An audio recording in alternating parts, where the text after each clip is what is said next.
دیکھیں جی، یہ جو جمعے کا خطبے میں خلفائے راشدین رضی اللہ عنہم اجمعین وعلیہم السلام اجمعین کے نام لینا یہ جائز ہے، لیکن نبی علیہ السلام تو ظاہر نہیں لیتے تھے، یہ بعد میں اجتہاداً یعنی وہ احادیث ایڈ کی گئی ہیں، علیکم بسنتی و سنت الخلفاء الراشدین المہدیین، ابو داؤد ترمذی ابن ماجہ میں حدیث ہے، تم میرے بعد بہت اختلاف دیکھو گے، دین میں نئی نئی بدعتوں سے بچنا، میری اور میرے خلفائے راشدین کی سنت کو لازم پکڑ لینا۔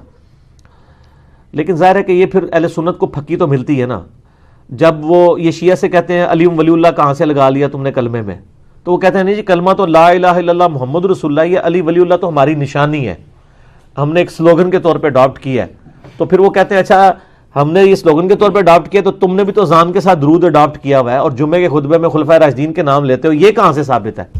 تو آپ کہتے ہیں یہ ہمارا نعرہ ہے۔ اب یہ نعرہ تحقیق حق چار یار یا خلافت راشدہ حق چار یار، یہ کوئی صحابہ نے تو نہیں نعرہ لگایا، ٹھیک ہے نا، یہ اجتہاد نہیں ہے نا۔ تو سر جب دوسرے بھی کوئی اجتہاد کر رہے ہیں اور آپ بھی اجتہاد کر رہے ہیں تو لک وشکا آ رہی ہے، یعنی کمر درمیان میں رہے گی، ٹانگیں ادھر کر لیں اور سر اس طرف کر لیں، یا سر اس طرف کر لیں، ٹانگیں اس طرف کر لیں، کمر درمیان میں رہے گی، دونوں طرف یہ چیزیں ٹالریٹ کریں ایک دوسرے کو۔ کلمہ شیعہ کے ہاں بھی وہی ہے جو ہمارے ہاں پایا جاتا ہے، باقی یہ جو چیزیں ایڈ کی ہوئی ہیں سلوگن کے طور کے اوپر، ہم ان کے اوپر بدعت کا فتویٰ نہیں لگاتے، لیکن ہم تو ان چیزوں کو اوائڈ کرتے ہیں۔ نبی علیہ السلام کا اپنا خطبہ صحیح مسلم کے اندر موجود ہے، جابر بن عبداللہ کہتے ہیں، اور یہ حدیث امام باقر علیہ السلام نے روایت کی ہے جابر بن عبداللہ سے، اور امام باقر سے بیان کی ہے امام جعفر صادق نے، 2005 نمبر ہے صحیح مسلم میں، کہ نبی علیہ السلام جب بھی خطبے کے لیے کھڑے ہوتے تو آپ صلی اللہ علیہ وآلہ وسلم فرماتے کہ میں اور قیامت اس طرح ساتھ بھیجے گئے ہیں جیسے یہ دو انگلیاں، درمیان والی اور شہادت کی انگلی جوڑ کے، کیونکہ آپ علیہ السلام کے بعد تو اب صرف قیامت ہی آنی ہے۔ پھر آپ علیہ السلام یہ بھی پڑھتے اما بعد فإن خیر الحدیث کتاب اللہ، آگاہ ہو جاؤ اس کے بعد کہ سب سے بہترین کلام اللہ کی کتاب ہے، وخیر الہدی ہدی محمد صلی اللہ علیہ وآلہ وسلم، اور ہدایت یافتہ راستہ محمد صلی اللہ علیہ وآلہ وسلم کا ہے، وشر الامور محدثاتها، اور بدترین کام وہ ہیں جو دین میں نئے داخل کیے جائیں، وکل محدثۃ بدعہ وکل بدعۃ ضلالہ وکل ضلالۃ فی النار۔ سورۃ النساء میں پوری ڈیٹیل ہے کہ تمام بدعتیں گمراہیاں ہیں، گمراہیاں تمام کی تمام دوزخ میں لے جانے والی ہیں۔ اور اس کے علاوہ بھی صحیح مسلم میں ہے نا، وہ نحمدہ ونستعینہ ونستغفرہ، ان الحمد للہ نحمدہ ونستعینہ ونستغفرہ ونعوذ باللہ من شرور انفسنا ومن سیئات اعمالنا من یہدہ اللہ فلا مضل لہ ومن یضلل فلا ہادی لہ واشہد ان لا الہ الا اللہ وحدہ لا شریک لہ واشہد ان محمدا عبدہ ورسولہ۔ بلکہ صحیح مسلم میں حدیث ہے جس خطبے میں شہادت نہ پڑھی جائے وہ ناقص ہے، شہادت یہ والی، اشہد ان لا الہ الا اللہ وحدہ لا شریک لہ واشہد ان محمدا عبدہ ورسولہ۔ تو اس کے علاوہ آپ صلی اللہ علیہ وآلہ وسلم سورہ نساء کی پہلی آیت تلاوت کیا کرتے تھے، یا ایھا الناس اتقوا ربکم الذی خلقکم من نفس واحدہ۔ اس کے علاوہ اور آیات بھی آتی ہیں، سورۃ الاحزاب کی آیات بھی آتی ہیں، ترمذی میں وہ روایت کمزور ہے لیکن مسلم شریف میں ایک ہے سورۃ الحشر کی آیات بھی آپ کچھ تلاوت کیا کرتے تھے کہ اے ایمان والو اللہ کا تقوی اختیار کرو اور ہر جان دیکھے کہ اس نے مستقبل کے لیے قیامت کے دن کے لیے کیا بھیجا آگے، یہ والی آیت تلاوت کرتے تھے۔ اور سر اس سے بڑھ کر نبی علیہ السلام کی تقریر کیا ہوتی تھی وہ زیادہ امپورٹنٹ ہے نا، وہ صحیح مسلم میں موجود ہے کہ نبی علیہ السلام جمعے کے 2 خطبے ہوتے تھے اور دونوں کے درمیان تھوڑی دیر بیٹھتے تھے اور دونوں خطبے کھڑے ہو کے دیتے تھے اور اس میں لوگوں کو واعظ و نصیحت کرتے تھے اور قرآن سناتے تھے۔ اور مسلم شریف میں حدیث ہے کہ نبی علیہ السلام کے ہر جمعے کے خطبے میں سورہ قاف ہوتی تھی، سورت نمبر 50، سورۃ الکہف ہے نا، 15ویں سے شروع ہو کے 16ویں میں، یہ 26ویں پارے میں چھوٹی سی سورہ قاف جس میں میرا مسئلہ نمبر 59 ہے، منکرین خدا کو دلائل کے ذریعے دعوت۔ تو وہ سورت آپ صلی اللہ علیہ وآلہ وسلم، اور یہ یقین کریں بڑی پرفیکٹ ہے فکر آخرت کے اعتبار سے، وہ سورت آپ پڑھتے تھے۔ پھر صحیح مسلم میں حدیث ہے کہ انسان کے فقیہ ہونے کی نشانی یہ ہے کہ اس کی نماز جمعے کی لمبی ہو اور خطبہ مختصر ہو، اور پھر اس کے آگے الفاظ ہیں کہ بعض خطبے تو جادو کا سا اثر رکھتے ہیں، سحر کا سا۔ یہاں کیا ہوتا ہے الٹ، نماز چھوٹی، صرف اہل حدیث ہیں جو صحیح نماز پڑھ رہے ہوتے ہیں، باقی تو مغرور لا رہے ہوتے ہیں۔ وہ چھوٹی کیوں پڑھاتے ہیں؟ تقریر اتنی لمبی کر چکے ہوتے ہیں کہ انہوں ڈر لگا ہوتا ہے کہ یار جلدی فارغ کریے۔ سر 1:30 بجے جمعے کا ٹائم ہے تو 1:30 بجے مولوی جو ہے نا وہ تھوڑا سا گرم ہونا شروع ہوتا ہے اور جا کے 1:50 کے اوپر جا کے جماعت کھڑی کرتا ہے، تو جماعت میں اس کو پھر ٹینشن پڑی ہوتی ہے، میں پہلے ہی 20 منٹ لیٹ ہوں، نماز کا رگڑا نکال دیتا وہ۔ حالانکہ میں نے تقریباً 1.5 سال ایک بریلویوں کی مسجد میں جمعہ پڑھایا اس زمانے میں، 2000 کے اندر بات ہے، 2000 سے لے کے 2001 تک۔ میری یعنی نماز جمعے کا ٹائم 1:30 بجے تھا، میں 1:20 کے اوپر تقریر ختم کر دیتا تھا سنتوں کے وقفے کے لیے نا، اور جب تقریر ختم کرتا تھا تو اس کے بعد ظاہر ہے وہ حنفی طریقے سے ہی اس وقت پڑھتے تھے نا، سنتوں کے وقفے بعد 1:25 پہ عربی خطبہ شروع کیا، اور بعض اوقات 1 منٹ انتظار کرنا پڑتا تھا کہ وہ پوری 1:30 ہوں تو جماعت کھڑی کرے، 31 تے 32 والی کہانی ختم۔ تو سر نہ اس ٹائم بھی انتظار کرتے تھے پورے 1:30 ہوں جماعت کھڑی ہو۔ اچھا 2 یا 3 جمعے ہی گزرے تھے سر، لوگ جو ہے نا 1 بجے مسجد میں آ جاتے تھے، تقریر خیر اس ٹائم بھی میری اسپیکنگ پاور تو تھی، کہانیاں بھی بڑے اچھے طریقے سے کرا لیتا تھا، اچھا اون بھی کرا لینا، لیکن اون کرا کے پھر انجینئرنگ کرنا، ادھر صرف کہانیاں ہی ہونی سر، حالانکہ انجینئرنگ میں نے کی ہوئی تھی اس وقت پہ، ٹھیک ہے۔ تو یہ مطلب انسان کو اس معاملے میں احتیاط کرنی چاہیے، یعنی علماء جو ہے وہ خام خواہ گھسیٹتے رہتے ہیں، تو قرآن پڑھ کے سنائے، ایک طرف سے قرآن شروع کریں۔ ان لوگوں نے تو 12 تقریریں کتاب مارکیٹ سے خریدی ہوئی ہے، ہر 12 جمعے کے بعد وہ ریپیٹ ہو جاتی ہے، ٹھیک ہے۔ اس کی بجائے کیا کریں، قرآن ترجمے والا لے لیں اپنے فرقے کا، بریلوی ہیں تو احمد صاحب بریلوی صاحب کا لے لیں، دیوبندی ہیں تو اشرف تھانوی صاحب کا لے لیں، اہل حدیث ہیں جونا گڑھی صاحب کا لے لیں، اہل تشیع ہیں تو سید فرمان علی شاہ صاحب کا لے لیں۔ سر 2-3 صفحے پڑھ کے بتا دینا قرآن کے، تو ان کو وہ بیچارے پریشان ہوئے ہوتے ہیں، بیچارے نئے خطیب نا جی، وہ پھر جمعہ آ گیا ان کیڑی تقریر کریے، کیونکہ لوگ بھی سڑ کے کوئی نواں موضوع کرنا ہے، اب تو لوگ ایجوکیٹ ہو چکے ہیں، تو اب طریقہ یہ ہے کہ سر آپ کہانی کے بجائے ان کو کہ سر قرآن ترجمے سے شروع کر لیں۔ یار قرآن پاک اتنی موٹی کتاب ہے کہ یہ ان کو کئی سال چاہیے ختم کرنے کے لیے، آلموسٹ جو عام یہ نارمل قرآن ہے، آپ یہ دیکھیں یہ آلموسٹ 600 صفحوں کا ہے، تو اگر یہ ہر جمعے کے خطبے میں صرف 2 صفحے بھی پڑھیں، ٹھیک ہے، تو سال میں کتنے جمعے آئیں گے؟ 52، تو تب بھی 1/3 قرآن بھی نہیں ختم ہوگا، ٹھیک ہے، کتنا ہوگا؟ 100۔ 6 سال بعد سر خطبہ ریپیٹ ہوئے گا، دیکھ لو، کیونکہ 1 سال میں 100 صفحے پورے ہوئے تو 6 سال کے اندر 600 صفحے پورے ہوں گے جی۔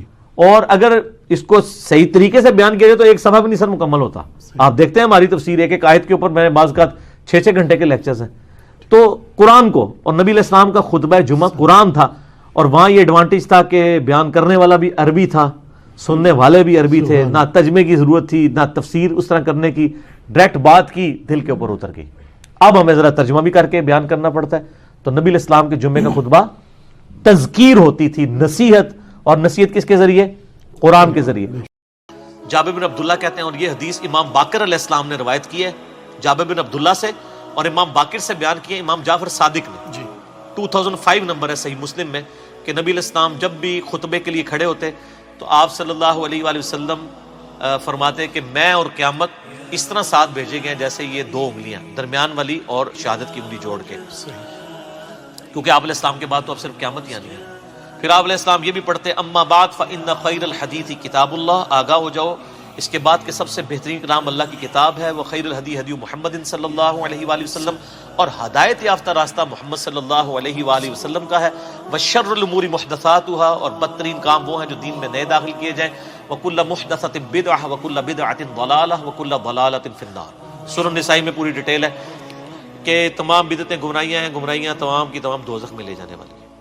اور اس کے علاوہ بھی صحیح مسلم میں ہے نا، وہ نحمدہ ونستعینہ ونستغفرہ، ان الحمد للہ نحمدہ ونستعینہ ونستغفرہ ونعوذ باللہ من شرور انفسنا ومن سیئات اعمالنا، من یہدہ اللہ فلا مضل لہ ومن یضلل فلا ہادی لہ، واشہد ان لا الہ الا اللہ وحدہ لا شریک لہ واشہد ان محمدا عبدہ ورسولہ۔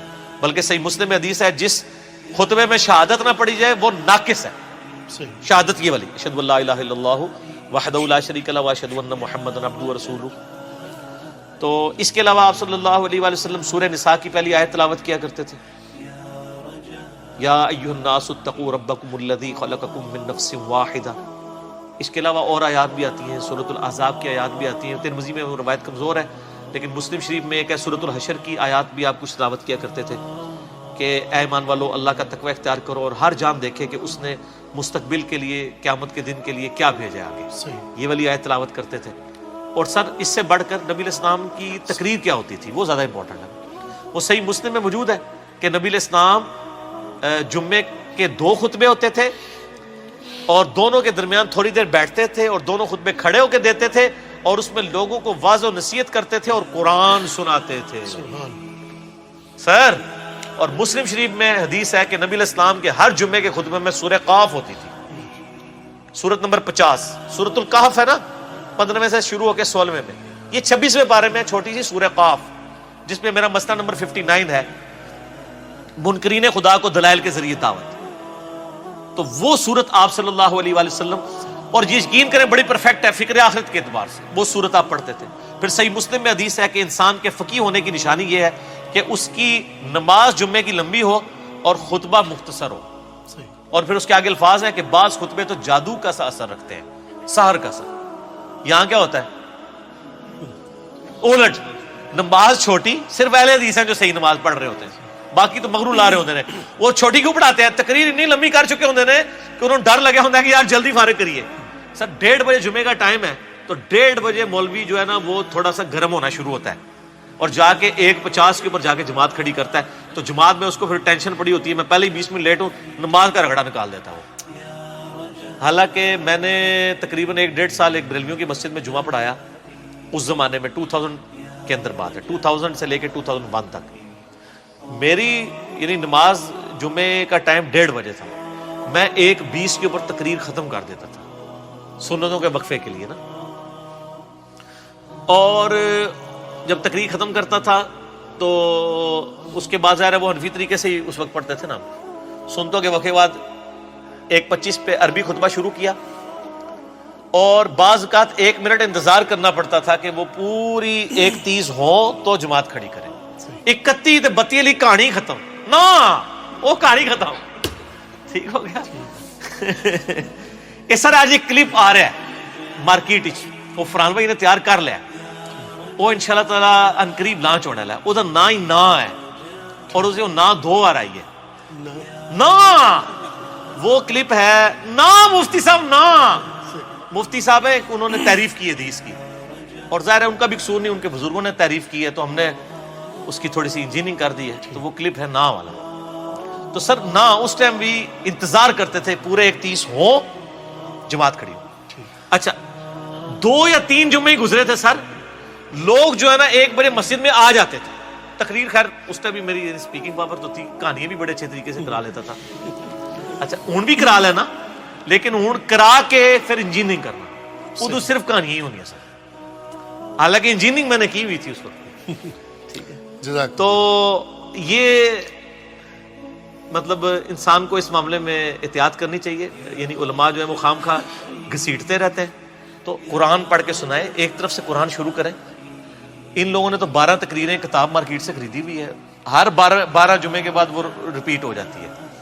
ٹھیک ہے, اس کی بجائے کیا کریں, قرآن ترجمے والا لے لیں اپنے فرقے کا. بریلوی ہیں تو احمد بریلوی صاحب کا لے لیں, دیوبندی ہیں تو اشرف تھانوی صاحب کا لے لیں, اہل حدیث ہیں جونا گڑھی صاحب کا لے لیں, اہل تشیع ہیں تو سید فرمان علی شاہ صاحب کا لے لیں. سر 2-3 صفحے پڑھ کے بتا دینا قرآن کے, تو ان کو وہ بیچارے پریشان ہوئے ہوتے ہیں, بیچارے نئے خطیب نا جی, وہ پھر جمعہ آ گیا ان کی تقریر کریے. کیونکہ لوگ بھی سن کے کوئی نواں موضوع کرنا ہے. اب تو لوگ ایجوکیٹ ہو چکے ہیں جی, اور یوٹیوب کی وجہ سے, اور لوگوں کو یہ شعر بھی پتا ہے کہ نام ہے وابی, نام ہے بابی, میں ہوں مسلم علمی کتابی. کئی لوگ تو اب کہتے ہیں سر جمعہ پڑھنے کا مزہ ہی نہیں آتا, ہر چیز ہی کہانی لگتی ہے. وہ ہے ہی وہ پہلے بھی کہانی سی, لیکن چونکہ تمہیں وہ پتہ نہیں سی کہ کہانی ہے. ٹھیک ہے, تو وہ بڑی مشکل سے لوگ سنتے ہیں. تو اب طریقہ یہ ہے کہ سر آپ کہانی کے بجائے ان کو کہ سر قرآن ترجمے سے شروع کر لیں. یار قرآن پاک اتنی موٹی کتاب ہے کہ یہ ان کو کئی سال چاہیے ختم کرنے کے لیے. آلموسٹ جو عام یہ نارمل قرآن ہے, آپ یہ دیکھیں, یہ آلموسٹ 600 صفحوں کے. تو اگر یہ ہر جمعے کے خطبے میں صرف 2 صفحے بھی پڑھیں, ٹھیک ہے, تو سال میں کتنے جمعے آئیں گے؟ 52. تو تب بھی 1/3 قرآن بھی نہیں ختم ہوگا. ٹھیک ہے, کتنا ہوگا؟ 100. 6 سال بعد سر خطبہ ریپیٹ ہوئے گا. دیکھ لو, کیونکہ 1 سال میں 100 صفحے پورے ہوئے, تو 6 سال کے اندر 600 صفحے پورے ہوں گے. اور اگر اس کو صحیح طریقے سے بیان کیا جائے تو 1 صفحہ بھی نہیں سر مکمل ہوتا. آپ دیکھتے ہیں ہماری تفسیر ایک آیت کے اوپر میں بعض اوقات 6 گھنٹے کے لیکچرز ہیں. تو قرآن کو, اور نبی علیہ السلام کا خطبہ جمعہ قرآن تھا, اور وہاں یہ ایڈوانٹیج تھا کہ بیان کرنے والا بھی عربی تھا، سننے والے بھی عربی تھے، نہ ترجمے کی ضرورت تھی نہ تفسیر اس طرح کرنے کی، ڈائریکٹ بات کی دل کے اوپر اتر گئی۔ اب ہمیں ذرا ترجمہ بھی کر کے بیان کرنا پڑتا ہے۔ تو نبی علیہ السلام کے جمعے کا خطبہ تذکیر ہوتی تھی، نصیحت، اور نصیحت کس کے ذریعے؟ قرآن کے ذریعے۔ اور مزے کی بات ہوں، جو سورہ قاف ہے نا، صحیح مسلم میں اوپر تلے 4 حدیثیں ہیں، وہ صحابیہ کہتی ہیں کہ نبی علیہ السلام چونکہ ہر جمعے میں پڑھتے تھے، مجھے زبانی یاد ہوگی سن کے سورہ قاف، اور سورہ قاف کی ہی آخری آیت ہے فذکر بالقرآن من یخاف وعید، اے نبی قرآن کے ذریعے نصیحت کیا کریں ان لوگوں کو جو اللہ کی دھمکی سے ڈرتے ہیں۔ تو نبی علیہ السلام پھر وہ نصیحت اسی صورت سے ہی کر دیتے تھے، فذکر بالقرآن من یخاف وعید، قرآن کے ذریعے، قرآن سے ہی نصیحت کرنی ہے، قرآن سے ہی آپ نے تذکیر کرنی ہے۔ لیکن یہ قرآن کیسے پیش کریں؟ قرآن تو آپ کو پتہ پڑھنے سے بندہ گمراہ ہو جاتا ہے نا، گورے ہدایت پا جاتے ہیں تے کالے جڑے نے گمراہ ہو جاتے ہیں، ٹھیک ہے نا۔ وہ ان لوگوں کے چونکہ اپنے عقائد قرآن کے خلاف تھے، اس لیے انہوں نے یہ ڈنڈورا پیٹا۔ تو نصیحت بھی قرآن سے، اور وہ بخاری مسلم کی جو حدیث میں نے بیان کی تھی انڈے کے حلال ہونے کے اوپر، اس میں بھی الفاظ پتہ کیا؟ سب سے پہلے جو آتا ہے اس کو اونٹ کی قربانی کا ثواب، اس کے بعد والے کو گائے کا، اس کے بعد والے کو بھیڑ کا، اس کے بعد والے کو مرغی کا، اس کے بعد والے کو انڈے کا، اس کے بعد آگے الفاظ ہیں، پھر فرشتے جو ہے رجسٹر بند کر دیتے ہیں۔ وَيَسْتَمِعُونَ الذِّكْرَ، اور پھر وہ کان لگا کے تذکیر، جو نصیحت کر رہا ہوتا ہے نا وائز، وہ سننا شروع کر دیتے ہیں۔ فرشتے بھی تقریریں سنتے ہیں، ویسے تو تہاڈیاں گاڑیاں سن کے تو فرشتے بھی ہنستے ہوڑے نے، بندے ہنس رہے نے یار، یقین کریں مجھے تو اب فرشتوں کے اوپر آ رہا ہے یار، فرشتے کیا سوچتے ہوں گے یار کہ ان کو اللہ تعالیٰ نے ایک پیغمبر دیا، کتاب محفوظ کی، یہ اس کو چھوڑ کے کہانیاں کرا رہے ہیں۔ بڑا حوصلہ جی فرشتیاں دا، یقین کرو، پھر بھی تھوڑا نام رجسٹر لکھتے ہیں، ہو سکتا ہے نام لکھتے ہوں کہانی سننے کے لیے پہلا بندہ آ گیا، ہوں دوسرا آ گیا، ہوں تیسرا آ گیا، تے کہانی سن کے اٹھ گیا، تے گھر بھی جا کے کہانیاں ہی سنائے گا۔ آپ امیجن کریں کہ فرشتوں کے لیے تو حسب حال ہی بنا ہوا ہے یہ مسجدیں جو ہیں، لیکن ان بیچاروں کی تو اللہ نے ڈیوٹی لگائی ہے۔ ادروائز یقین کریں آپ کی جو مسجدیں نا ان میں تو وہ کہیں یا اللہ اتنے نہ منو بھیجو، لیکن وہ چونکہ پابند ہیں حکم کے تو وہ جاتے ہیں ہر دفعہ بیچارے کہانیاں سن کے، اللہ کو جا کے اللہ نو دستے ہوں گے کہ جناب کہانیاں نے، ٹھیک ہے نا، تم جی نہیں اللہ کو پتا ہوتا ہے، لیکن اللہ پوچھتا ہے سر، جی جی جی صحیح مسلم میں حدیث ہے کہ جہاں پہ بھی کوئی محفل ہوتی ہے نا وہاں پہ فرشتے ڈانپ لیتے ہیں، جب وہ واپس جاتے ہیں اللہ تعالیٰ پوچھتا ہے کہاں سے آئے، وہ پوری ڈیٹیل ہے، اور وہ محفل قرآن کے بارے میں ہے، یہ بابوں کی محفلوں کے بارے میں نہیں، وہ تو خیر پازیٹیو سینس میں ہے۔ تو یہ جو کہانیاں ہیں وہ ظاہر ہے اللہ تعالیٰ کے تو علم ہے، لیکن اللہ تعالیٰ پوچھتا ہے اس لیے کہ اس کا ایک پروسیجر ہے، ایک طریقہ ہے کہ ڈیوٹی لگائی ہے، ذرا ان سے بھی فیڈ بیک لیا جائے۔ تو بہرحال آپ دیکھیں کہ کتنی شرمندگی نبی علیہ السلام کو قیامت الدین اس امت کی وجہ سے اٹھانی پڑے گی کہ اس امت کو کتاب محفوظ کر دی گئی، پیغمبر کی تعلیمات محفوظ کر دی گئی، یہ پھر بھی کہانیاں کراتے ہیں۔ اور میں یقین کریں مجھ سے تو صبر نہیں ہوتا، میں تو 1 بجے جمعہ ہے نا سر 12:55 میں گھر سے نکلتا ہوں، بس اتنا ٹائم لے کے کہ 2 سنتے پڑھوں، اس میں بھی بعض کا 1-2 جملے اتنے کوفت والے آخری منٹ میں بھی پڑھ جاتے ہیں دماغ میں کہ بندہ کہتا ہے یا تو پھر یہ اصلاح کرے نا سر۔ تو صحیح مسلم میں حدیث ہے کہ مؤمن وہ ہے کہ جو برائی دیکھے تو ہاتھ سے روکے، ہاتھ سے نہیں روک سکتا، زبان سے روکے، اگر زبان سے بھی نہیں روک سکتا تو دل میں برا جانا ہے، لیکن ساتھ کا دل والا معاملہ ہے ذالک اضعف الایمان، یہ سب سے لوز درجہ ہے جی۔ تو ہم تو ہیں بھائی حسینی، ٹھیک ہے نا جی، تو ہم تو کہتے ہیں بھی اس کو کم از کم زبان سے روکیں گے، اور ہم تو زبان سے بھی کسی کو روکیں تو یہ ڈر لگتا ہے کہ وہ ضد میں نہ آ جائے، تو اس لیے پھر بہتر ہے کہ نہ سنیں اور نہ وہ کرنا پڑے۔ میں کسی کو یہ مشورہ نہیں دیتا، آپ لوگ سنیں اور لوگوں کو بتائیں، آپ کی اصلاح کرنے سے کوئی برا نہیں منائے گا، میرے ذرا کرنے سے ذرا، میں آپ کو پتہ ہے نا پھر ایک جو ہے وہ بریکٹ والا مشہور ہو چکا ہوں انورٹڈ کاماز میں، تو اس لیے میرے لیے تو مشکل ہو جاتا ہے۔ تو میں جو ادھیڑ عمر کے جو بزرگ ہیں نا ان سے ریکویسٹ کر کے نا تو اپنی معروضات پہنچاتا رہتا ہوں خطبات تک کہ یہ جو کہانی کرائی تھی ان کو بتائیں کہ یہ کہاں لکھی ہوئی ہے، کیونکہ جو سفید داڑھی والے ہیں ان کے ساتھ کم از کم مولوی بدتمیزی نہیں کرتے، سن لیتے ہیں بات مان بھی لیتے ہیں، ہم لوگ بات کریں تو وہ برا مان جاتے ہیں، میں تو ویسے ہی کرنے جوگا نہیں ہوں۔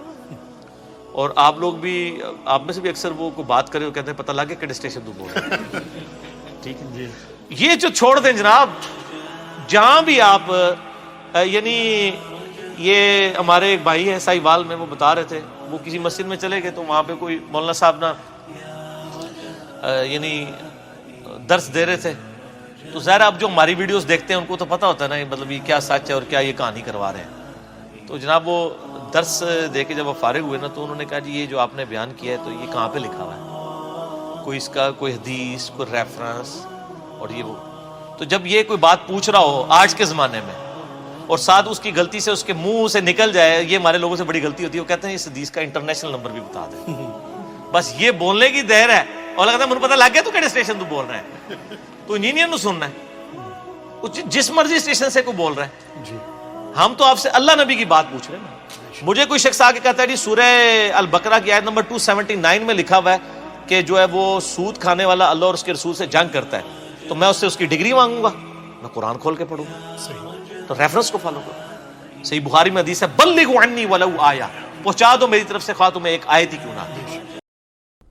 دیکھیں یہ جرم اسی لیے ہو رہا ہے کہ امت کو کہانی کرا دی گئی ہے کہ جس نے ایک دفعہ بھی کلمہ پڑھ لیا ہے اب جنت اس کی گارنٹیڈ ہے، جو مرضی کرتا رہے.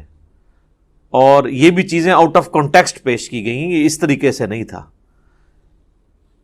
صحیح بخاری کی حدیث ہے، نبی صلی اللہ علیہ وآلہ وسلم نے فرمایا میری پوری امت جنت میں جائے گی سوائے اس کے کہ جس نے جنت میں جانے سے انکار کر دیا.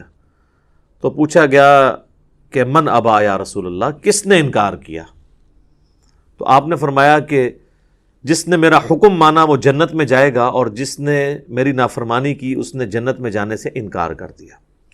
باقی وہ بات الگ ٹھیک ہے، بخاری اور مسلم میں حدیث ہے کہ نبی صلی اللہ علیہ وآلہ وسلم بار بار دوزخ کی طرف جائیں گے، اللہ تعالیٰ ان کے لیے تعداد مقرر کرے گا، اللہ کے اذن سے آخر میں اس شخص کو بھی جنت سے دوزخ سے نکال کے جنت میں لے آئیں گے کہ جس کے دل میں رائی کے دانے کے برابر بھی ایمان ہوگا. لیکن یہ کون سوچ سکتا ہے کہ کتنا عرصہ اس کو وہ جہنم میں وہ پیریڈ گزارنا پڑے گا. اللہم اجرنا من النار. یہاں تو کہہ دیتے ہیں جناب ایک پھیرا لگے گا، آپ کو پھیرے کی لینتھ کا ہی نہیں پتا. ہم لوگ تو 5 سے 10 سیکنڈ کے لیے موم بتی کے فلیم کے اوپر نہیں ہاتھ رکھ سکتے. دنیا کی آگ، اور بخاری اور مسلم دونوں میں حدیث ہے کہ آخرت کی آگ جو ہے وہ دنیا کی آگ سے 70 گنا تیز ہے. تو یہ بات کر دینا بڑا آسان ہے. اچھا آپ اس کو دنیا میں اگر کسی کو پریکٹیکلی امیجن کروائیں نا تو وہ کانپ اٹھے گا. اگر کسی کو آ جائے نا کہ تمہیں ایک جمعے کی نماز چھوڑنے پر یا ایک فجر زہر اثر مغرب کی چھوڑنے پر، فجر چھوڑنے پر فجر سے لے کر زہر تک ایک 10 بائی 10 کے کمرے میں رکھا جائے گا جس میں 100 کوبرا سانپ ہوں گے، 100 بچھو ہوں گے اور 100 اژدہے ہوں گے، بس صرف فجر سے زہر تک تم نے وقت گزارنا ہے ایک نماز چھوڑنے پہ، تو وہ کانپ اٹھے گا اس تصور سے ہی، کیونکہ اس کو امیجن کر سکتا ہے. آخرت چونکہ دیکھی نہیں ہے تو وہ کہتا ہے بس ٹھیک ہے دیکھی جائے گی انشاءاللہ تعالیٰ جو کچھ بھی ہے تیرے محبوب کی امت سے. تو جمعے کا معاملہ تو بہت سینسٹیو ہے. جمعے کی آپ اہمیت کا اندازہ اس بات سے لگا دیں کہ جمعے کی نماز کے اوپر ایک پوری سورت ہے، اس کا نام ہی سورۃ الجمعہ ہے، سورت نمبر 62 پارہ نمبر 28 میں، اور اس میں باقاعدہ اللہ تعالیٰ نے جمعے کی فرضیت کا ذکر کیا ہے. اعوذ باللہ من الشیطان الرجیم، بسم اللہ الرحمن الرحیم. یا ایہا الذین آمنوا اذا نودی للصلاۃ من یوم الجمعہ، اے ایمان والو جب ندا دی جائے، اذان دی جائے جمعے کے لیے، اس کی نماز کے لیے جمعے کے دن، فاسعوا الی ذکر اللہ، تو جلدی سے لبکو اللہ کے ذکر کی طرف، وذروا البیع، اور تجارت چھوڑ دو، ذالکم خیر لکم ان کنتم تعلمون، اسی میں تمہاری خیریت ہے اگر تم جانتے ہوتے. فاذا قضیت الصلاۃ، ہاں جب نماز پڑھ چکو، فانتشروا فی الارض وابتغوا من فضل اللہ، اس کے بعد تم زمین میں پھیل سکتے ہو اور اللہ کے فضل کو تلاش کرو. یعنی صرف جمعے کے اس ٹائم پیریڈ کے لیے آپ نے کاروبار زندگی کو ترک کرنا ہے. وَاذْكُرُوا اللَّهَ كَثِيرًا لَعَلَّكُمْ تُفْلِحُونَ، اور اللہ کو بہت کثرت سے یاد کرو تاکہ تم فلاح پا جاؤ. تو جمعے کی فرضیت قرآن میں آئی ہے، اس سے آپ اس کی اہمیت کا اندازہ لگا سکتے ہیں. باقی جتنی نمازوں کا ذکر ہے وہ جنرل ہے ان کی فرضیت کے اعتبار سے، یا ایون سورۃ النور کے اندر صلاۃ الفجر اور عشاء اور ظہر کا ذکر آیا ہے تو وہ پردے کے اعتبار سے آیا ہے. فرضیت کا جہاں تک ذکر ہے نا اسپیسیفکلی وہ جمعے کی نماز ہے. اسی لیے اس کی سب سے زیادہ امپورٹنس ہے. اور جمعے کی بھی نماز کی امپورٹنس نہیں ہے, جمعے کی اس ایکٹیویٹی کی امپورٹنس ہے. نماز تو اللہ تعالیٰ نے اس دن ویسے ہی کم کر دی ہے, 4 کی بجائے 2 فرض کر دی ہیں. خطبے کی امپورٹنس ہے, اور یہ مسلمانوں کی ایک ویکلی پولیٹیکل گیدرنگ ہے, اور سالانہ پولیٹیکل گیدرنگ مسلمانوں کی عید کی نمازیں ہیں, اور انٹرنیشنل گیدرنگ سالانہ جو ہے وہ حج کی گیدرنگ ہے. یہ یعنی جمعے کے خطبے اس لیے نہیں ہے کہ یہاں پہ آپ نے لوگوں کو یعنی نکاح, طلاق اور استنجے کا طریقہ یہ ساری چیزیں بتانی ہیں, اصل میں پولیٹیکل ایشوز کو ایڈریس کرنے کے لیے, تاکہ لوگ ایک پیج کے اوپر آئیں مسلمان. اسی لیے جمعے کی گیدرنگ ایک شہر میں ایک سے زیادہ ہونی بھی نہیں چاہیے. یہ تو آج کل ایک چندے کے چکر میں اتنی جامع مسجد بن گئی ہیں, ادروائز اصولاً دیکھا جائے تو ایک شہر میں ایک جامع مسجد ہوگی. ایران میں آپ چلے جائیں, تہران میں ایک جگہ جمعہ ہوتا ہے اور 15 سے 20 لاکھ لوگ ایک جگہ جمعہ پڑھ رہے ہوتے ہیں, اور ایران کا پریزیڈنٹ جمعے کا خطبہ دیتا ہے. یہاں پہ بھی ہمارے پرائم منسٹر کو فیصل مسجد میں خطبہ دینا چاہیے. تو آپ دیکھیں پھر کس طریقے سے قوم ایک جگہ جمع ہوتی ہے. ہم تو ایک قوم بھی نہیں اسی وجہ سے. بہرحال یہ الگ سے ایک ٹاپک ہے. جمعے کی فرضیت کے اعتبار سے سورۃ الجمعہ کافی ہے. بخاری اور مسلم دونوں میں حدیث ہے, نبی صلی اللہ علیہ وآلہ وسلم نے فرمایا کہ اگرچہ ہم سب سے آخر میں آئے ہیں, لیکن قیامت والے دن ہم سب سے سبقت لے جائیں گے, یہود و نصارہ سے بھی. پھر نبی علیہ السلام نے اس کی ریزن بتائی کہ اللہ تعالیٰ نے جمعے کا دن یہودیوں پر پیش کیا, انہوں نے اس کی قدر نہیں کی, انہوں نے ہفتے کا دن اپنے لیے چوز کر لیا. پھر نصارہ پہ پیش کیا, انہوں نے اس کی قدر نہیں کی, اور اتوار کا دن انہوں نے چوز کر لیا. پھر اللہ نے ہماری رہنمائی کر دی جمعے کے دن کے لیے. اچھا, نبی علیہ السلام نے اس کو اللہ کی طرف منسوب کیا کہ اللہ نے ہمارے لیے رہنمائی مقرر کر دی کہ ہم جمعے کی طرف متوجہ ہوئے. اور پھر نبی صلی اللہ علیہ وآلہ وسلم فرمایا کہ قیامت والے دن, یعنی اس جمعے کے دن کے تحفے کو ایکسیپٹ کرنے کی وجہ سے قیامت والے دن ہم سبقت لے جائیں گے, یعنی سب سے پہلے جنت میں جانے والے نبی صلی اللہ علیہ وآلہ وسلم کے امتی ہوں گے انشاءاللہ تعالی. اللہم اجعلنا منہم آمین. صحیح مسلم میں ایک حدیث ہے کہ نبی صلی اللہ علیہ وآلہ وسلم نے فرمایا کہ جمعے کا دن باقی تمام دنوں کا سردار ہے. اسی دن آدم علیہ السلام پیدا ہوئے, اسی دن وہ جنت میں داخل کیے گئے, اسی دن جنت سے نکالے گئے, اور اسی دن قیامت قائم ہوگی. ایک اور حدیث ہے بخاری اور مسلم دونوں میں, نبی صلی اللہ علیہ وآلہ وسلم نے فرمایا کہ جمعے کے دن ایک گھڑی, ایک لمحہ ایسا آتا ہے کہ اس گھڑی میں جو اللہ سے خیر مانگی جائے نا, اللہ تعالیٰ وہ خیر عطا فرما دیتا ہے. اچھا, اس میں اب مختلف اقوال ہیں. بہرحال صحیح مسلم میں ایک حدیث ہے کہ نبی علیہ السلام نے فرمایا کہ یہ جو قبولیت کی گھڑی ہے نا, یہ خطیب کے منبر پر بیٹھنے سے لے کر نماز جمعہ کے ختم ہونے تک ہے. اس دوران یہ ایکٹیویٹی ہے, یعنی ایک گھڑی ایسی آتی ہے جو قبولیت کا وقت ہے. ویسے پبلک میں مشہور ہے کہ وہ 2 خطبوں کے درمیان وہ بھی ہو سکتا ہے, اس کے علاوہ بھی نماز کا بھی وقت ہو سکتا ہے جس میں آپ اللہ کی طرف رجوع لاتے ہیں. اس لیے آپ سوائے اس کے کہ جس نے جنت میں جانے سے انکار کر دیا, تو پوچھا گیا کہ من ابا یا رسول اللہ, کس نے انکار کیا؟ تو آپ نے فرمایا کہ جس نے میرا حکم مانا وہ جنت میں جائے گا, اور جس نے میری نافرمانی کی اس نے جنت میں جانے سے انکار کر دیا. باقی وہ بات الگ ٹھیک ہے. بخاری اور مسلم میں حدیث ہے کہ نبی صلی اللہ علیہ وآلہ وسلم بار بار دوزخ کی طرف جائیں گے, اللہ تعالیٰ ان کے لیے تعداد مقرر کرے گا, اللہ کے اذن سے آخر میں اس شخص کو بھی جنت سے دوزخ سے نکال کے جنت میں لے آئیں گے کہ جس کے دل میں رائی کے دانے کے برابر بھی ایمان ہوگا. لیکن یہ کون سوچ سکتا ہے کہ کتنا عرصہ اس کو وہ جہنم میں وہ پیریڈ گزارنا پڑے گا. اللہم اجرنا من النار. یہاں تو کہہ دیتے ہیں جناب ایک پھیرا لگے گا, آپ کو پھیرے کی لینتھ کا ہی نہیں پتا. ہم لوگ تو 5 سے 10 سیکنڈ کے لیے موم بتی کے فلیم کے اوپر نہیں ہاتھ رکھ سکتے. دنیا کی آگ, اور بخاری اور مسلم دونوں میں حدیث ہے کہ آخرت کی آگ جو ہے وہ دنیا کی آگ سے 70 گنا تیز ہے. تو یہ بات کر دینا بڑا آسان ہے. اچھا, آپ اس کو دنیا میں اگر کسی کو پریکٹیکلی امیجن کروائیں نا تو وہ کانپ اٹھے گا.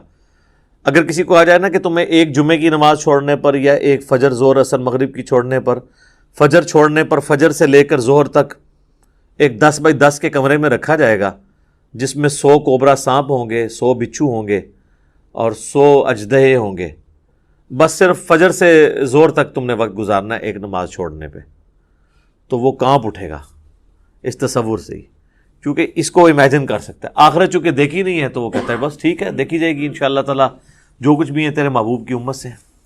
تو جمعے کا معاملہ تو بہت سینسٹیو ہے۔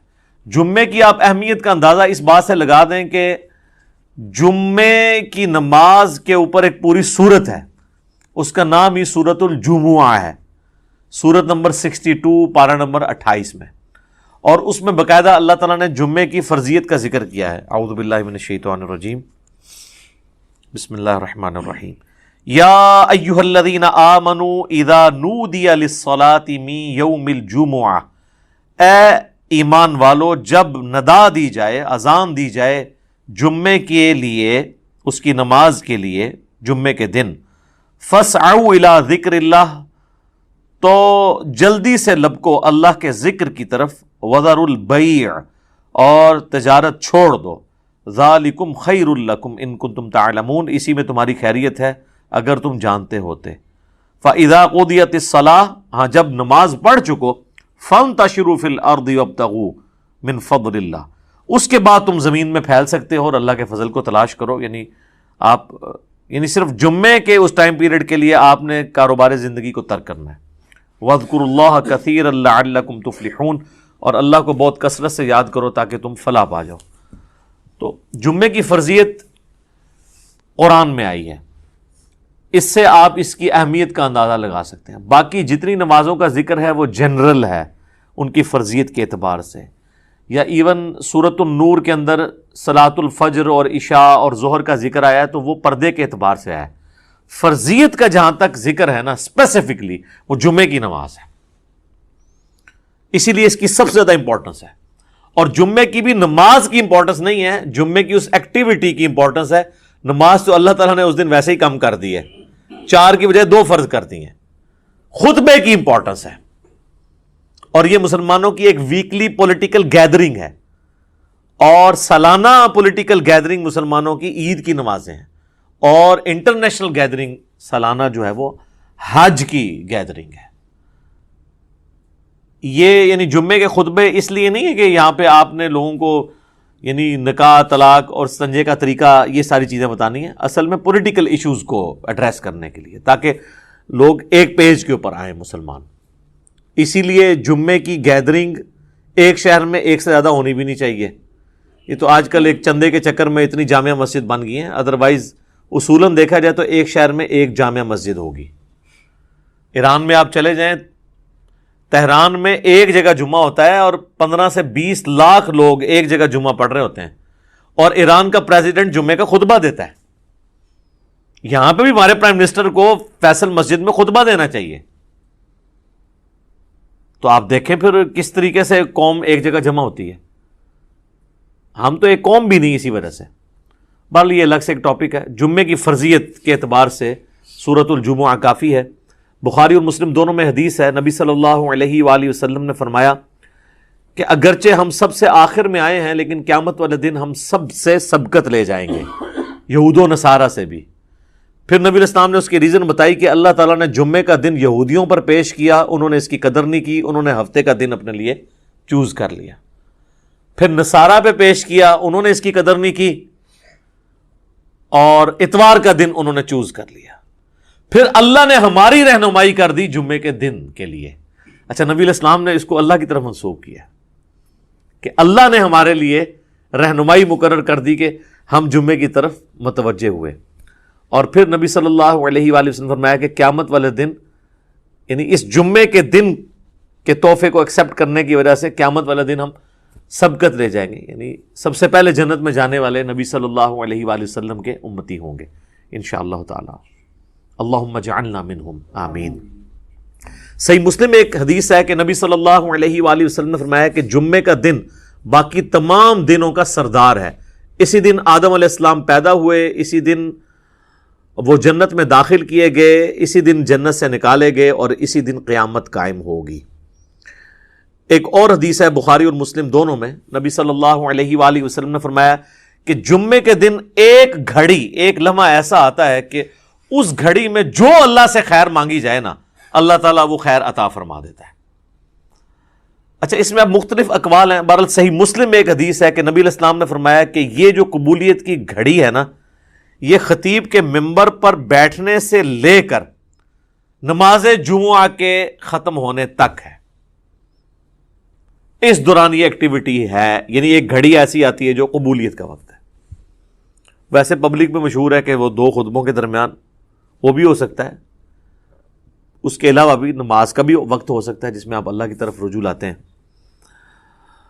اس لیے آپ دیکھیں کہ بخاری اور مسلم دونوں میں حدیث ہے، نبی صلی اللہ علیہ وآلہ وسلم نے فرمایا جو جمعے والے دن سب سے پہلی گھڑی میں آتا ہے اسے اونٹ نحر کرنے کا ثواب دیا جاتا ہے، جو اس کے بعد آتا ہے اسے ایک گائے ذبح کرنے کا ثواب، جو اس کے بعد آتا ہے اسے ایک بھیڑ یا بکری ذبح کرنے کا ثواب، جو اس کے بعد آتا ہے اسے ایک مرغی ذبح کرنے کا ثواب، اور جو بالکل اینڈ پہ آتا ہے اسے انڈا صدقہ کرنے کا ثواب۔ اور پھر اس کے بعد الفاظ ہے کہ اس کے بعد فرشتے رجسٹر بند کر دیتے ہیں جب خطیب ممبر پہ چڑھ جاتا ہے، یعنی یہ ساری گھڑیاں خطیب کے ممبر پہ چڑھنے سے پہلے ہیں، اور پھر فرشتے جو ہیں وہ بھی الذکر سننا شروع کر دیتے ہیں۔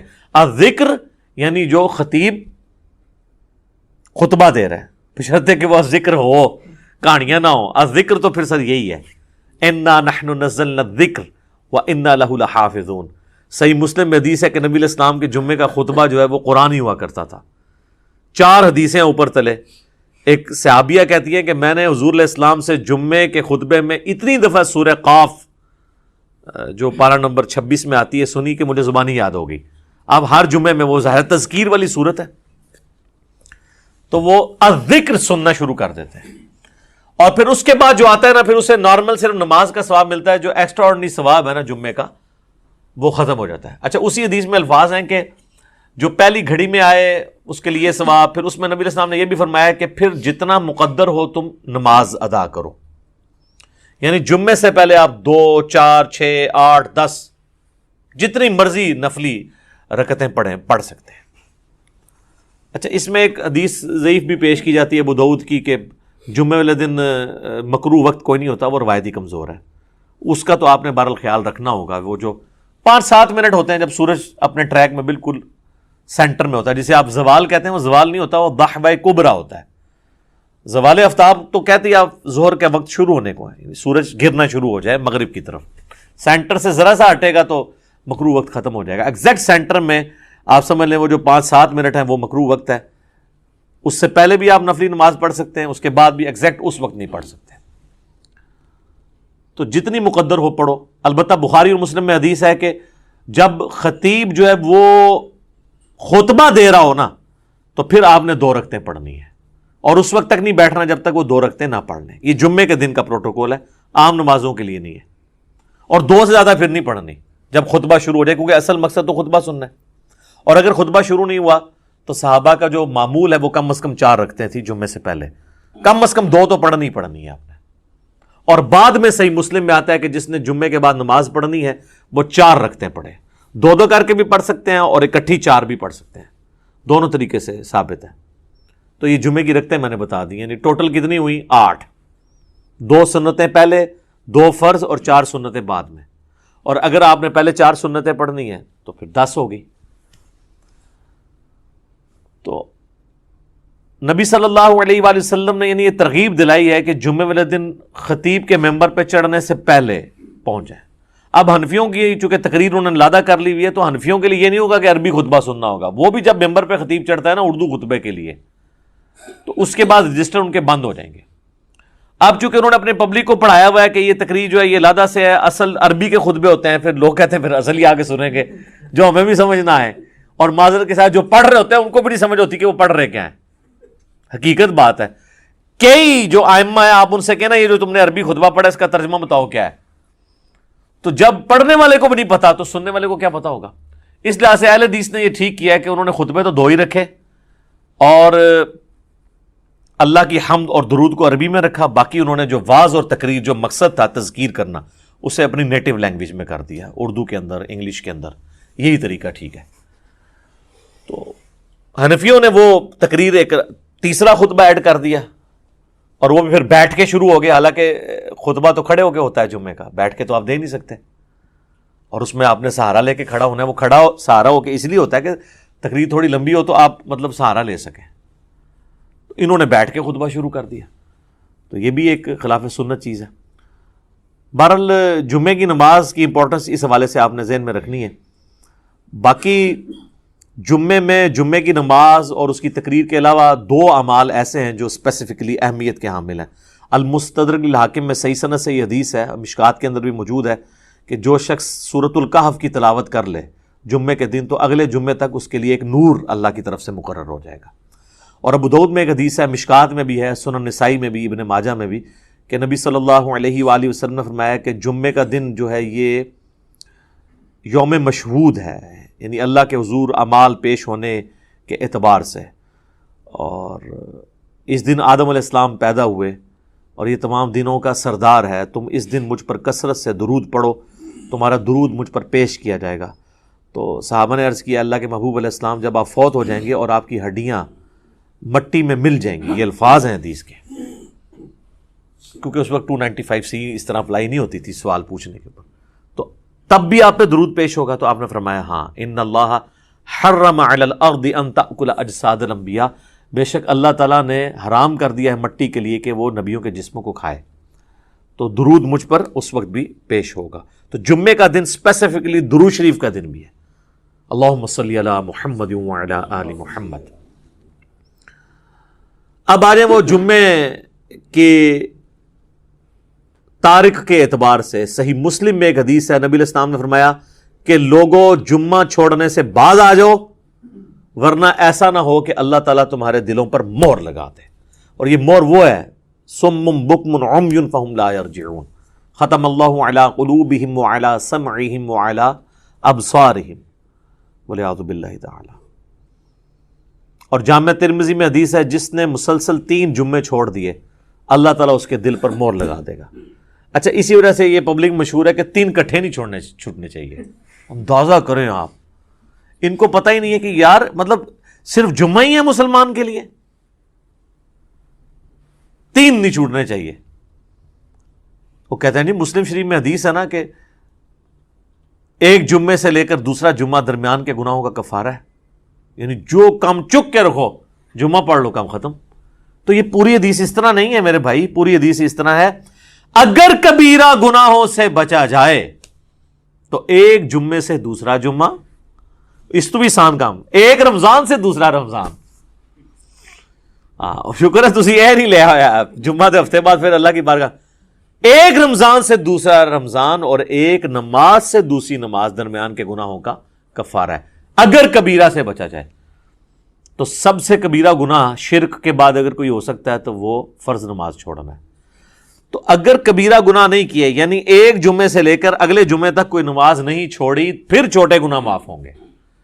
نماز چھوڑنے سے بڑا کون سا گناہ ہے؟ صحیح مسلم میں حدیث ہے بندے کے ایمان، شرک اور کفر کے درمیان فرق نماز ہے. جامعہ ترمذی میں حدیث ہے شقیق تابعی کہتے ہیں کہ صحابہ کرام صرف تارک الصلاح کی تکفیر کرتے تھے، جو نماز چھوڑنے والا نا اسے کافر سمجھتے تھے، اس کے علاوہ کسی گناہ کے اوپر وہ کفر کا فتویٰ نہیں لگاتے تھے. ابو داؤد ترمذی میں حدیث ہے جس نے جان بوجھ کے نماز چھوڑی گویا اس نے کفر کیا. یہ تو بڑا سینسٹیو معاملہ ہے، کفر اور شرک کے درمیان فرق جب نماز ہے. اور اس سے بھی بڑھ کر سورۃ الروم کی وہ جو آیت ہے منیبین الیہ، رجوع لاؤ اللہ کی طرف، وَأَقِیمُوا الصَّلَاةَ وَلَا تَکُونُوا مِنَ الْمُشْرِکِینَ، اور نماز کو قائم رکھنا، دیکھنا مشرکوں میں سے نہ ہو جانا. نماز چھوڑنے والے کو اللہ تعالیٰ نے گویا کہ وہ مشرک ہے. پاکستان کے شناختی کارڈ میں مسلمان ہے، اللہ کے ہاں وہ عملاً مشرک ہے، عملاً کافر ہے. ہاں ٹھیک ہے، ہم عقیدے میں فتویٰ نہیں لگاتے، باقی اس کا اور اللہ کا معاملہ ہے. پھر سنن ابن ماجہ میں حدیث ہے ابو درداء اصحاب صوفہ میں سے ہیں، وہ کہتے ہیں کہ نبی علیہ السلام نے، بڑے پیارے الفاظ ہیں، میرے خلیل نے مجھے 3 وصیتیں کی تھی. نمبر 1، اللہ کے ساتھ شرک نہ کرنا، خواہ تمہارے ٹکڑے ٹکڑے کر دیے جائیں یا تمہیں آگ میں جلا دیا جائے. نمبر 2، کبھی نماز، فرض نماز نہ چھوڑنا ورنہ اللہ کے ہاں تمہارا ذمہ اٹھ جائے گا، یعنی اللہ کو پھر کوئی پرواہ نہیں. اور نمبر 3، شراب نہ پینا تمام گناہوں کی چابی شراب ہے. یہ 3 وصیتیں ابو درداء کہتے ہیں کہ نبی علیہ السلام نے مجھے کی تھی. پھر مسند امام احمد میں وہ حدیث ہے کہ نبی صلی اللہ علیہ وآلہ وسلم فرمایا کہ جو شخص نماز پڑھنے والا ہے قیامت والے دن اس کی نماز اس کے لیے دلیل ہوگی، نور ہوگی اور نجات کا ذریعہ ہوگی. اور جو نماز چھوڑنے والا ہے اس کے لیے نہ کوئی نور ہوگا، نہ نجات کا کوئی سبب ہوگا، نہ اللہ کے حضور کوئی حجت ہوگی پیش کرنے کے لیے. اور اس کا حشر فرعون، قارون اور حامان کے ساتھ ہوگا والعیاذ باللہ تعالی. اور ایک اور حدیث ہے سنن ابی داؤد میں کہ قیامت والے دن سب سے پہلے نماز کے بارے میں سوال کیا جائے گا. اور پھر فرمایا کہ جس کی نماز درست نکل آئی اس کے باقی معاملات آسان ہو جائیں گے، اور جس کی نماز ہی غلط نکلی اس کے بعد کے معاملات اس سے زیادہ مشکل ہو جائیں گے. پھر اسی حدیث میں الفاظ ہیں کہ اگر کسی کے فرائض میں کوئی کوتاہی رہ گئی تو اللہ تعالیٰ فرشتوں سے کہے گا کہ میرے بندوں اس بندے کی کوئی نفلی عبادت دیکھو، جو ہم سنت پڑھتے ہیں، یعنی 12 سنت موقدہ نفلی عبادت ہے، تو فرائض کی کمی اس سے پوری کر لی جائے. لیکن فرض کے اوپر کوئی کمپرومائز نہیں ہے. لہذا یہ جمعے کے معاملے کو اتنا ہلکا جاننا اور کہنا جی بس ٹھیک ہے دیکھی جائے گی، کوئی فرق نہیں پڑتا.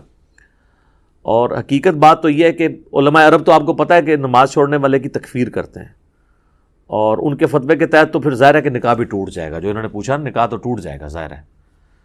اور ایسی عورت کو تو ایسے مرد سے بالکل طلاق لے لینی چاہیے. اس کو دھمکی لگائے کہ یا تو نماز شروع کر، جمعے کی نہیں عام نماز بھی. ادروائز دیکھیں نا جی، اب یہ تو نہیں کہ آپ نے صرف کلمہ پڑھ لیا تو آپ مسلمان تصور ہو جائیں گے. یعنی اسلام 3 چیزوں کا نام ہے نا، اقرار باللسان، زبان سے اقرار کرنا، و تصدیق بالقلب، اور دل سے تصدیق کرنا، و عمل بالجوارح، اور اپنے اعمال کے ساتھ جوارح کے ساتھ اس کو ایگزیکیوٹ بھی کرنا.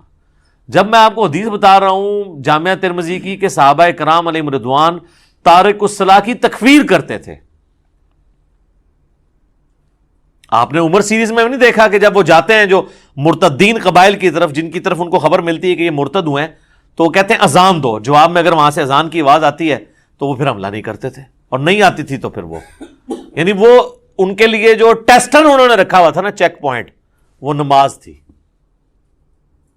اب مجھے بتائیں صحابہ اگر اس وقت دنیا میں آ جائیں، اور ہم جو اس وقت کلیم کر رہے ہیں کہ دنیا کا سب سے بڑا اسلامی ملک پاکستان ہے نا، کہتے ہیں انڈونیشیا کو بھی پیچھے چھوڑ دیا نا اب آبادی کے اعتبار سے، تو وہ پاکستان کے شناختی کارڈ میں جو لکھا ہے اس اعتبار سے تو واقعی سب سے بڑا ہے. لیکن اگر اس کو اللہ کے کرائٹیریا میں دیکھا جائے